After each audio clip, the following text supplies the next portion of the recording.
आनंद मोहन के साथ साथ 27 लोगों को रिहाई का आदेश जारी किया है। इसको लेकर जो बीजेपी है हमलावर है, बीजेपी की बी टीम भी लगातार इस पे बहस करवा रही है, चर्चा करवा रही है और मुद्दा को इस तरह से तूल दे रही है कि शायद पहली बार ऐसा कुछ बिहार में देखने को मिला। हालांकि 15 दरिंदे गुजरात में छूट गए, उस समय किसी का पसीना नहीं छूटा, किसी के मुंह से बोली नहीं निकली। बिल्किस बानो की हत्यारों के साथ क्या उन्हें इंसाफ मिल गया, बिल्किस बानो को इंसाफ मिल गया। अभी कई मीडिया साथी आईएएस जी कृष्णैया के पत्नी के पास जाते हैं, उनका इंटरव्यू करते, क्या आपको इंसाफ मिला? क्या कभी आप लोग बिल्किस बानो के पास गए हैं, उनसे पूछे क्या उन्हें इंसाफ मिला है? को लेकर बढ़ चुका है कि आनंद मोहन की रिहाई हो रही है और बिहार सरकार का बड़ा फैसला सामने आया है। लेकिन बीजेपी की बी टीम या बीजेपी इस पर हावी है, बीजेपी का बी टीम या बीजेपी लगातार सरकार पर हमलावर है कि आनंद मोहन की रिहाई क्यों। और गोपालगंज के तत्कालीन डीएम जी कृष्णैया की हत्या में जो आरोपी है, जो 15 सालों से सहरसा जेल में बंद था, कुछ दिनों पूर्व ही वह अपने बेटे की सगाई में पैरोल पर बाहर निकले हैं। वह बहुत लोगों को पच नहीं रहा है कि आखिर आनंद मोहन की रिहाई को लेकर नीतीश सरकार ने फैसला क्यों ले लिया और इस फैसले से राजनीतिक तौर पे नीतीश कुमार को या बिहार सरकार को क्या फ़ायदा होने वाला है 2024 या 25 के चुनाव में, और बीजेपी को क्या क्या नुकसान होने वाला है। तो इसी को लेकर ही चर्चा है। चर्चा इस बात को लेकर नहीं है कि आनंद मोहन ने क्या किया और उसकी सज़ा क्या मिली और रिहाई क्यों हो रही है। चर्चा इस बात को लेकर है कि कहीं इसका फ़ायदा जो है सत्ता पक्ष है, सत्ता दल है, उसको न मिल जाए।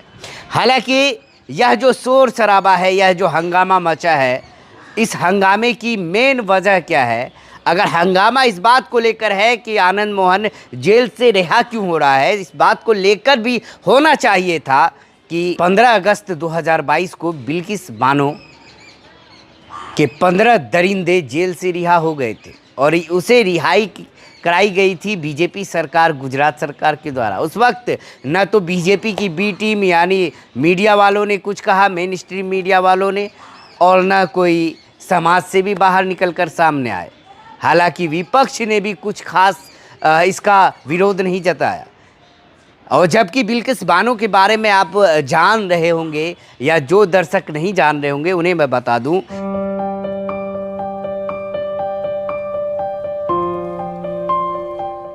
ये वही बिल्किस बानो हैं जिनका साल 2002 में गुजरात दंगों के दौरान सामूहिक बलात्कार हुआ था। उस दौरान बिल्किस 5 महीने की गर्भवती थी। जब पूरा गुजरात दंगों की आग में जल रहा था, तब बिल्किस के परिवार के 14 सदस्यों की हत्या हो गई थी। इन 14 लोगों में बिल्किस बानो की 3 साल की एक बेटी भी थी। दरअसल गुजरात के दाहोद जिले के लिमखेड़ा तालुका में 3 मार्च 2002 को बिल्किस बानो का गैंगरेप हुआ था और ये घटना इतनी खौफनाक थी कि जिन 14 लोगों का कत्ल हुआ था, उनमें से 6 लोगों का शव कभी मिला ही नहीं। गैंगरेप के दौरान बिल्किस की उम्र 20 साल की रही होगी और अब वो 41 साल की हो चुकी हैं। बिल्किस के साथ जो हुआ उसे जानकर किसी भी इंसान की रूह कांप उठे। वहीं अपने साथ हुई इस हैवानियत के खिलाफ न्याय हासिल करने के लिए बिल्किस को एक लंबी लड़ाई लड़नी पड़ी। लेकिन इतने सालों के बाद एक बार फिर बिल्किस की आंखों के सामने वो हैवानियत फिर से आ गई है।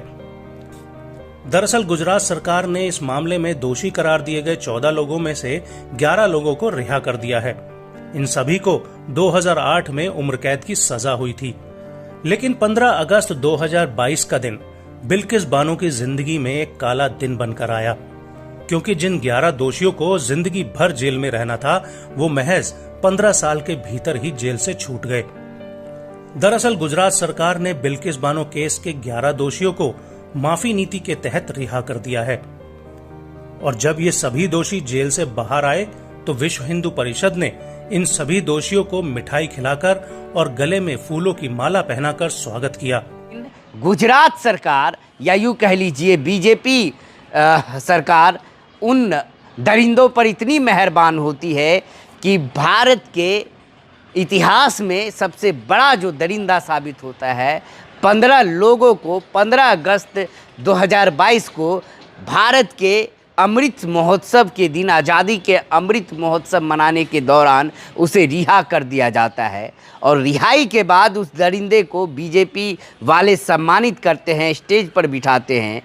विश्व हिंदू परिषद वाले लोग उन्हें माला पहनाते हैं जब वह जेल से बाहर निकलते हैं। उसकी चर्चा कहीं नहीं होती। मेन स्ट्रीम मीडिया पर, कहीं फेसबुक पर, कहीं विपक्ष के लोग, कहीं पक्ष के सत्ताधारी लोग कहीं इस बात की जिक्र नहीं करती कि आखिर क्यों उसे रिहाई दी गई, उस दरिंदे को जिसने 14 से 15 मर्डर किया हो, कत्ल किया हो, एक बच्ची का सर दीवार से मार दिया हो, 3-4 महिलाओं के साथ गैंग रेप किया हो लगातार, उनको रिहाई मिल जाती है।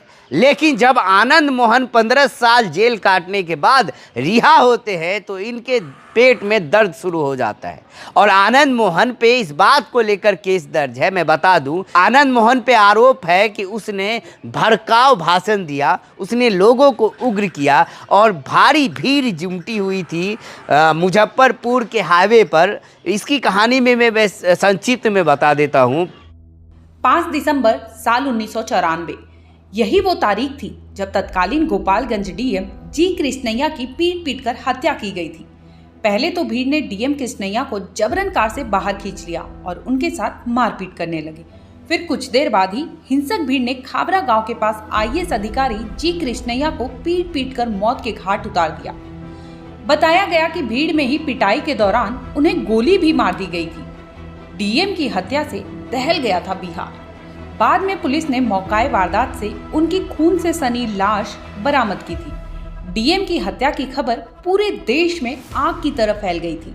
जी कृष्णैया के मर्डर ने बिहार ही नहीं बल्कि पूरे देश में सनसनी फैला दी थी। इस हत्याकांड में अज्ञात लोगों के साथ साथ गैंगस्टर छोटन शुक्ला के भाई को भी हत्या का आरोपी बनाया गया था। इल्जाम था कि उसी ने डीएम जी कृष्णैया के सिर में सटाकर गोली मारी थी। बाद में इस हाई प्रोफाइल मर्डर केस में नाम आया था माफिया गैंगस्टर और पूर्व सांसद आनंद मोहन का। जो डिस्ट्रिक्ट कोर्ट था वहाँ से इन्हें फांसी की सज़ा मिलती है और इसे अपील किया जाता है हाई कोर्ट में, तो इसे उम्र कैद बरकरार रखा जाता है। उसके बाद जब सुप्रीम कोर्ट में जाया जाता है तो कुछ लोगों को बरी कर दिया जाता है, लेकिन आनंद मोहन पर उम्र कैद की सज़ा बरकरार होती है। 15 सालों से जेल में बंद थे, सहरसा जेल में। अब उन्हें पेरोल पे कुछ दिन पहले बेटिया की शादी में जाने का मौका मिला। अभी कुछ दिन पहले उनकी बेटे की सगाई हुई है तो पेरोल पे बाहर है। हालांकि इसी बीच सरकार का नया आदेश, नया फरमान जारी होता है कि नए नियम को बदलकर, जो जेल कानून के नियम होते हैं उन्हें बदलकर सरकार ने आनंद मोहन के साथ साथ 27 लोगों को रिहाई का आदेश जारी किया है। इसको लेकर जो बीजेपी है हमलावर है, बीजेपी की बी टीम भी लगातार इस पर बहस करवा रही है, चर्चा करवा रही है और मुद्दा को इस तरह से तूल दे रही है कि शायद पहली बार ऐसा कुछ बिहार में देखने को मिला। हालांकि 15 दरिंदे गुजरात में छूट गए, उस समय किसी का पसीना नहीं छूटा, किसी के मुंह से बोली नहीं निकली। बिल्किस बानो की हत्यारों के साथ क्या उन्हें इंसाफ मिल गया, बिल्किस बानो को इंसाफ मिल गया।